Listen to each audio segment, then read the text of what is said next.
Poor drainage system inundated or plunges the city of Limbe southwest region of the country into total inundation.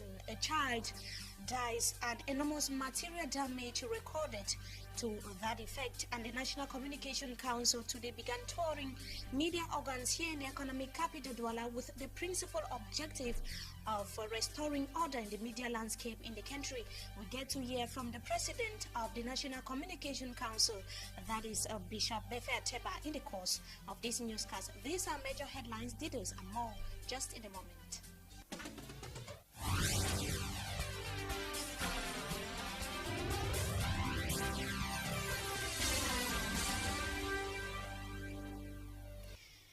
Good evening to you viewers and welcome back from the weekend. You are watching the 6 p.m. newscast on Equinox Television. We begin right away in Limbe southwest region of the country where a baby is reported to have been swept away and property destroyed after water inundated the city of Limbe in that part of the country. This follows the heavy downpour which battered the part of the city of Limbe that was at the weekend.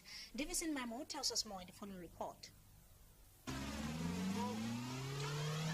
It is the battle of who controls the city of Limbe between city dwellers and the flood. For the past few days, the neighborhood of class quarters is the most affected. An aerial view of this neighborhood shows almost the entire area invaded by the flood, leaving its occupants at the mercy of the sun with little or nothing to do. Inhabitants of Lonesome, living along the banks of the Nchengele River, and those of Church Street put on a brave fight with the flood that overflows the banks of the river, entering their homes. At MEFO, behind maternity area, the story is not different. Gardens neighborhood equally has the same story. A part of the destruction caused by the flood and the inconvenience caused to the inhabitants. At Mao, a little child of about 10 years is said to have been swept away by the high current of the flood waters, only to be discovered the next day dead. A pathetic story indeed. More than a decade when some persons lost their life, still in the same neighborhood after a landslide caused by heavy rains.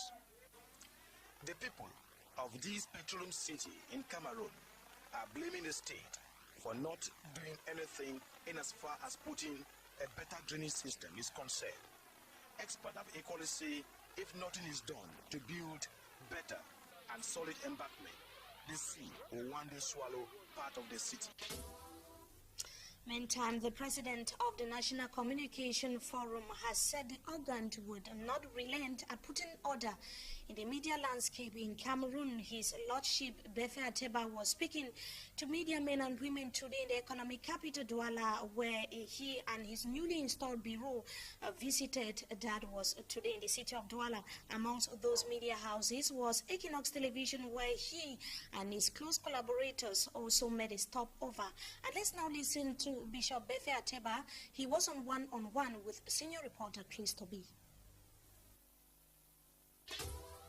We had it in mind, but a number of parameters did not allow us to come down to the littoral, for example. We wanted to bring forth to you people here the awareness of the new council. I call it the new council because it was reorganized after this decree of the 23rd of January 2012. We realized that awareness around this decree was not really gathered, so we felt it as our duty, our mission, to come and bring it forth to you. Despite the seminar that was organized, let me say, 2 years ago, which was not known, it was poorly attended, especially by the media from Douala.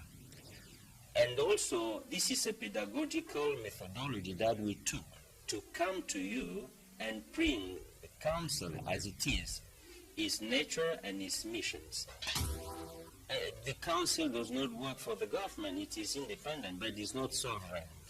Let us make the difference between the two. Every regulatory board in every state in Africa, specifically in Africa, they are empowered to regulate the press, to ensure that ethics is safe. There is no press anywhere in the world where the press is totally free. There are everywhere reasons to regulate, not to limit the freedom, but to make it responsible, answerable, independent. That's what I believe. And that's the mission of the council, to ensure that the press is free, but it works in total accountability. I've just talked with General Manager, and I can appreciate the kind of professionalism that goes on here. This is what we call an enterprise, as far as we want them to be in the medias. There's no future for any organ of the press that is not an enterprise. And I think Equinox and the group that is behind it, they are trying to go that way. That is the president of the National Communication Council. They're speaking earlier to senior reporter Chris Toby. That was during their tour in some media organs here in the economic capital, Douala, where they also made a stop over here in Equinox television. In more news, we take you this time around to Bamenda Northwest region of the country. Teachers and pupils of government primary school Tikak in that part of Cameroon have received 60 new benches from the Basic Education Ministry to ease the teaching and learning process. But as for Hansen Chanji tells us in the following report, school officials are complaining that there is still the problem of infrastructure in the said institution. His report. We are handing over these benches. Handing over of these benches to government school Tinkak was described as historic. The headmaster of the school says it is a stage in time that saves 9. What a timely donation. With the donation of 60 solid decks, the school will now have a total of 150 decks. The head of the institution equally said with the new 60 benches, it will be possible for the over 273 pupils that make up the school to sit 2 persons per bench rather than 4 to 5, as was the case before, where they had just 90 benches. Without mincing words, Augustine Bufo said the condition of some classrooms is horrible, with dilapidated roofs. To him, it makes no difference to seek for refuge under these roofs during heavy downpour, because some of them are suffering from chronic leakages. The mayor of the Bamenda 2 Council had a message to the beneficiaries on the usage of the benches. These benches should be effectively used, carefully used, and handed over to other generations that will come. With these 60 benches, government school Tinkak peoples have seen the dawn of a new era.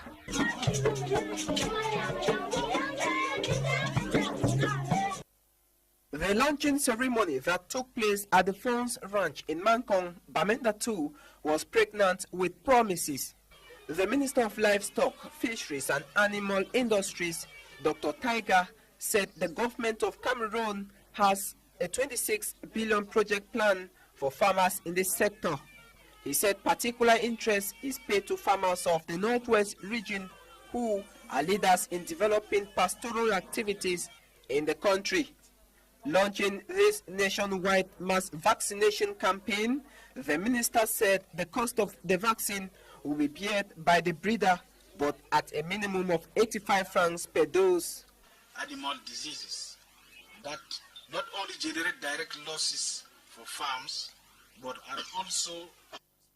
We sincerely apologize for that mix-up. That was actually for Hansen Chanji reporting on the donation of some 60 benches in a government primary school in Tinga in Bamenda Northwest region of the country. In more news, students to enroll in medical schools in the country would have to write a singular concours.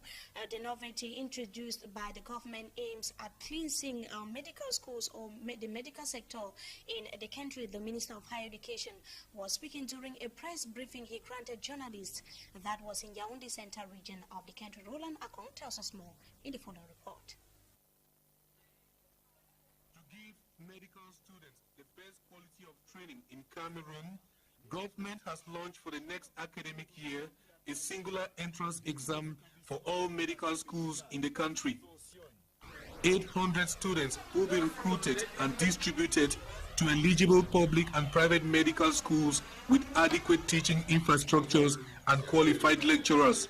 The Faculty of Medicine and Biomedical Sciences of the University of Yaoundé 1 will receive a number of students for medicine, for pharmacy, and for dental surgery. The Faculty of Health Sciences of the University of Buea will receive its own number. The Faculty of Health Sciences of the University of Bamenda will receive its own number. Before the rest that will remain, they will share them amongst the private higher education institutions that are training for that program. Conditions for the competitive entrance are the same candidates used to register for regular entrance exams into medical schools in Cameroon. The innovation we're going to see very soon is that application is going to take place online, which is a good thing, depending on considering the fact that candidates are going to be applying from all over Cameroon.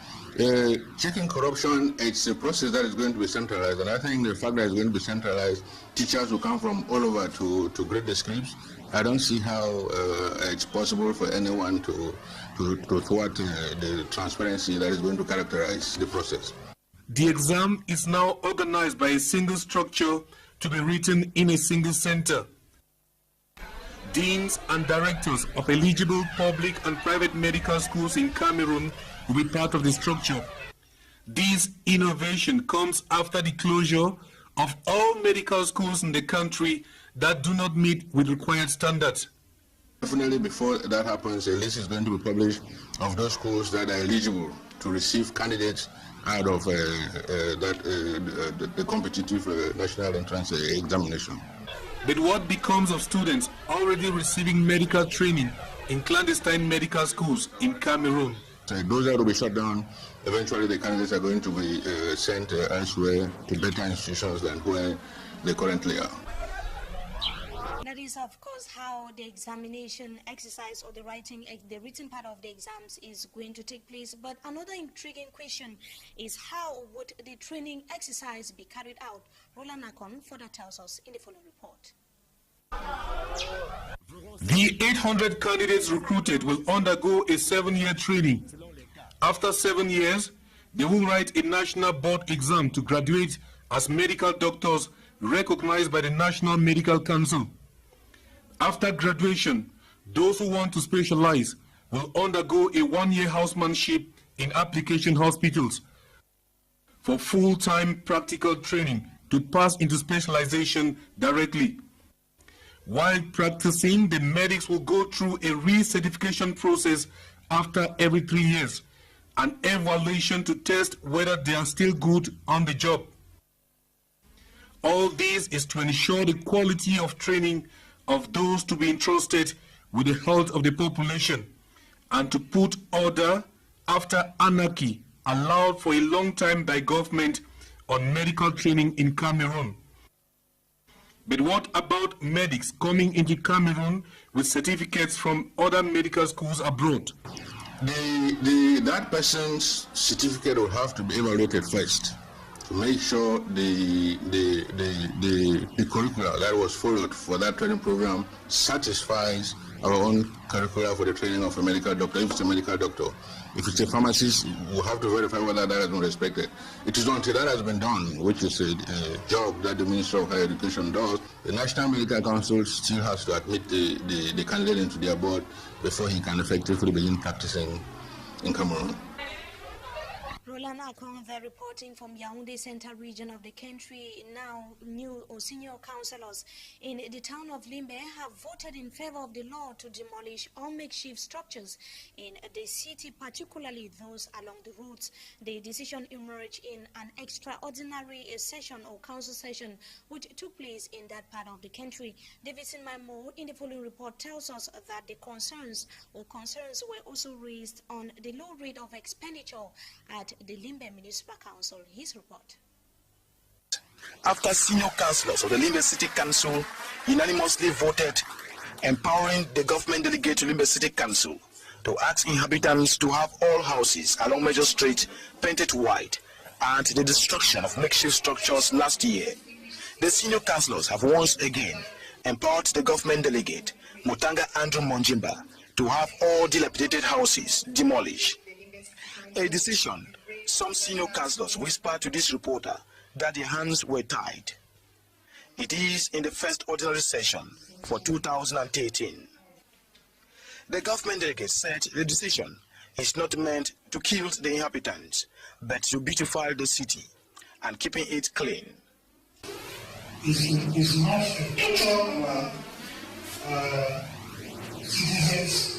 It is to give this town the image it deserves as an emerging city come 2035. The inhabitants, however, holds that this decision is to render the common man homeless, creating a big gap between the well-to-do and the poor. The faculty administrator, Zhang Chua, presiding over the session, sounded bitterly that recurrent expenditure stood at 77.71% as against 22.28% of the total expenditure. The situation is not a comfortable one, given that the law requires the council to dedicate at least 35% of their expenditures on investment projects, which inevitably impact the needs of the populations. The government delegate said the low percentage on total expenditure was caused by the National Oil Refinery Sonora not paying its taxes on time.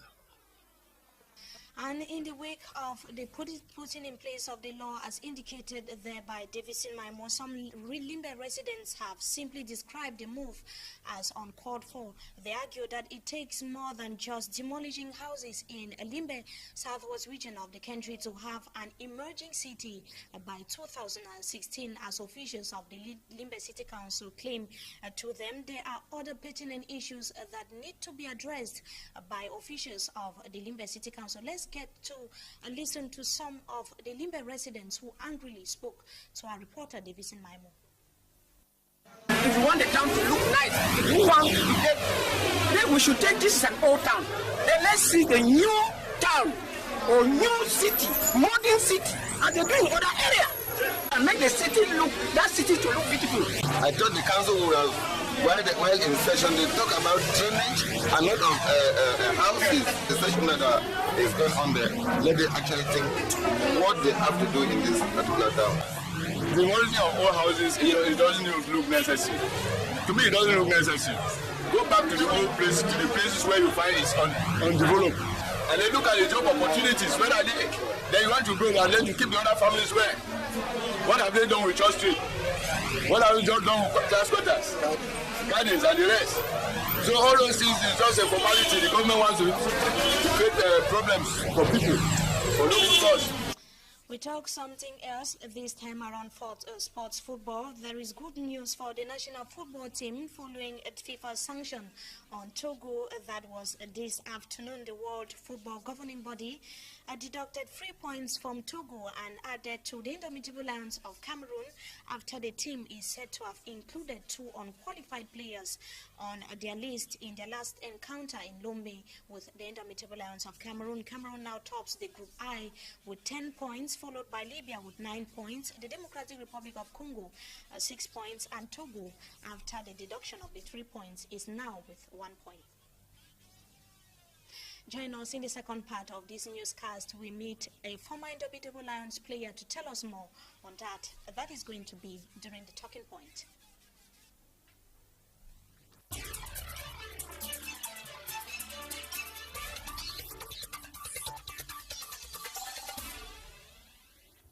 Thank you so much, viewers, for joining us tonight on Talking Point. We are going to be talking, like I earlier indicated, about the good news for the Indomitable Lions of Cameroon, who earlier, or the national football squad, which earlier had, that was 7 points after their encounter yesterday with the Democratic Republic of Congo. But the sanction on Togo today by the World Football Governing Body seems to be a good news for the Indomitable Lions of Cameroon.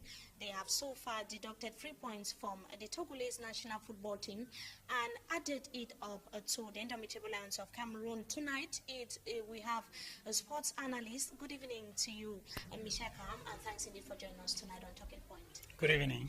Like I was talking about the good news, but before we talk about the encounter between the Democratic Republic of Congo yesterday and the Indomitable Lions of Cameroon, it was, of course, a crucial encounter. What's your evaluation of that match that took place yesterday in Congo? 2 weeks ago when we lost the match against the Togolese side, we were very sad and even disappointed because we had no hope at that moment. Look at the way our team were playing. So they had to go back and show us something else. What they did yesterday, it was a very good game, a good match to watch. Our guys were playing for the win, and they went up there, not to lose. And you can see how they were happy at the end of the game. At the end of the day, no match, no goal was scored. Yes, I know, but when we are building a team, you need first to work on defensive aspect. What we did yesterday, it was a good fight. We saw our defender playing well, the midfielder were really fighting on each ball, what we didn't see before. So that was the first thing to put in place. Certainly, we need to score goals, but we can imagine that Samuel Eto'o was not there, the Choupo-Moting was not there, so we can be confident on the future because those guys, they are going to be there in the game to come. So had they put up the same spirit in their previous encounters, and if they should keep up with the spirit, so we are hoping that the team might finally go to Brazil in 2014.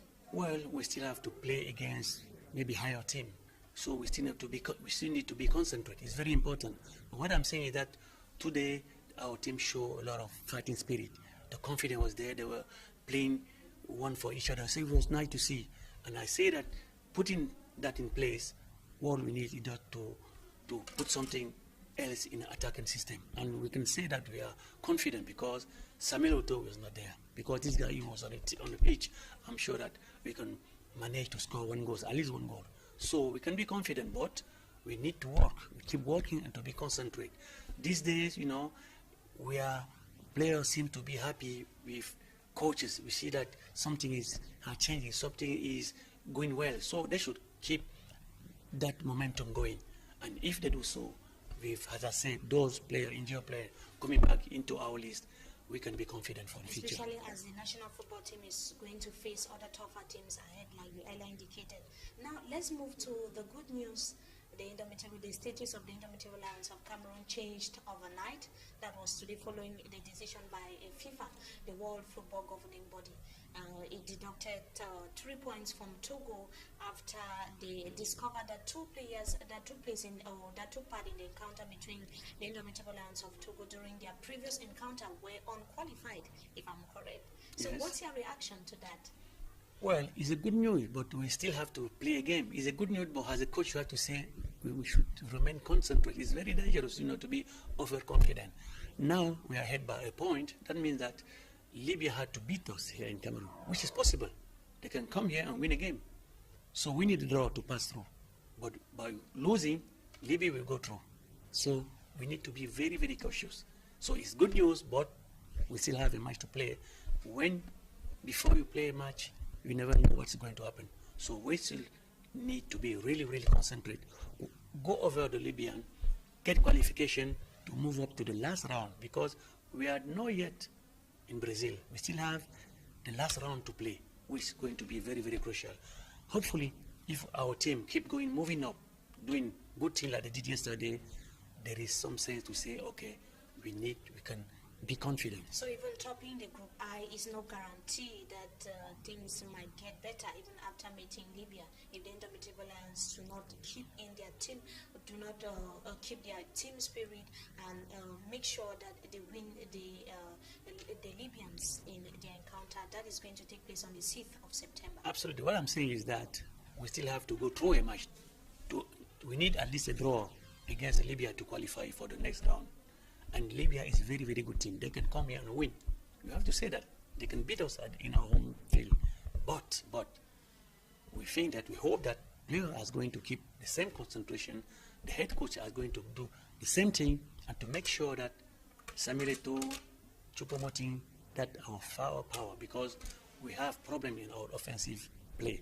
We need those guys to come back to ensure victory, to make sure that we can have all our chances to qualify for the next World Cup. But there's a way to have hope. Now we can say things are looking bright. We can be confident, but players need to remain concentrated to do what they have to do, like they did yesterday. We have to forget for good what we see in Togo.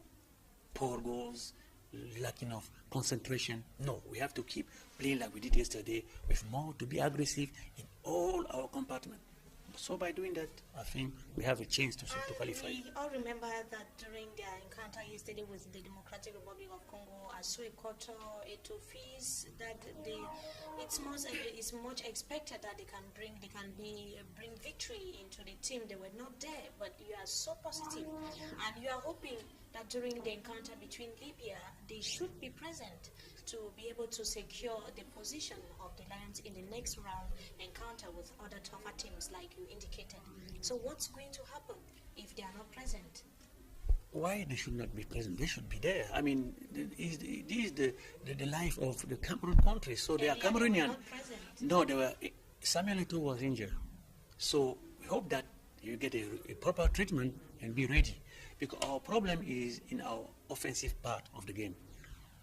Well, it's also, normal that the coach should try to look around, even if at the last moment Samuel Eto'o is not playing or Choupo-Moting is not playing. But we should try to look something up front because we have problem in scoring, and today this is our real problem. But hopefully there is no way to think that Samuel Eto'o is not going to be there. He's our man, he's our captain. He has to be there. It's a very important game for all Cameroonians. There won't be any excuse not to be there. Thanks indeed, Mr. Michel, for joining us tonight on Talking Point, and we hope to have you some other time again. It's my pleasure. And to you viewers, we thank you so much for joining us in this edition of the 6 p.m. newscast on Equinox Television. Join us tomorrow, same time. Meantime, have a wonderful stay in the company of our programs. Good evening to you all.